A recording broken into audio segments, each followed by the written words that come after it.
So at the end of 2011, I was giving professional development, and on the way to school, I kind of felt my whole body go numb on the left hand side, and was like, "Huh, that was weird." And then I, during lunch, had to go get a blood clot that I was dealing with. I had to go get my blood checked, and I mentioned that feeling and the fact that my face was still numb to the nurse, and she was like, "You need to go get it checked out." So I went to the urgent care, and the doctor there told me I was having an anxiety attack. Now, if you're ever feeling numb in your face, I would hope that you're feeling a little anxious about it, which is kind of how I felt. Went for a CT scan, nothing shows up. This is kind of how it goes with multiple sclerosis. It's really hard to diagnose. Luckily, I have a neurologist friend, and he had me come in, ran a whole bunch of tests, taste tests and things. I wasn't tasting anything on the left side of my mouth either. And sent me to get a brain scan, a brain MRI, which is a super scary experience. Your first time, you kind of feel like you can turn it into a Daft Punk concert with all the beats and everything that you're hearing. But if you're claustrophobic, it's an awful experience. Luckily, I'm not. So we found a lesion on my brain. It was sitting in the back of my head, which is what was impacting the nerves in my face. And so at that time, I was diagnosed as clinically isolated syndrome. When you only have one symptom, that's kind of the precursor to being diagnosed with MS.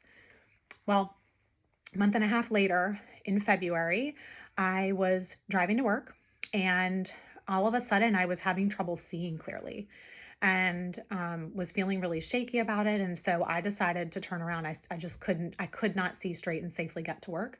So I luckily made it back home and called my doctor and started trying to figure things out.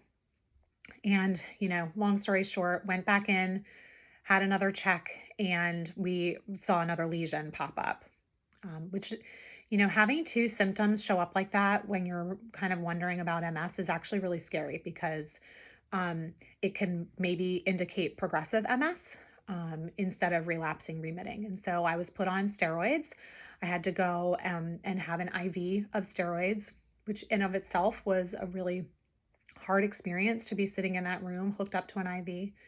And luckily, that took care of my vision. What I was experiencing was double vision, but it took time. I couldn't drive to work. And I would have to be sitting at work or walking in the hallways, and I would see two of everything. So if I were looking at you, I would see two of you because my right eye and my left eye were not tracking at the same time. My nerves that control my muscles were impacted. So very strange experience, but really lucky in many ways because I was able to still function, right? Which is not always the case. And so the steroids ended up taking care of my double vision, luckily. But the numbness never went away. So since then, I've been diagnosed with relapsing remitting MS, and I've had to get frequent MRIs to kind of double check my brain progress. I started on medicine right after I was being officially diagnosed with MS. On a very mild medicine called Copaxone. It was a daily injection, so I had to give myself an injection every day to try and mitigate the risk that more lesions would continue to show up. And I was on Copaxone for many years, and then Malcolm and I got married, and we had Shields. And so when I found out that I was pregnant, I had to come off of my medicine.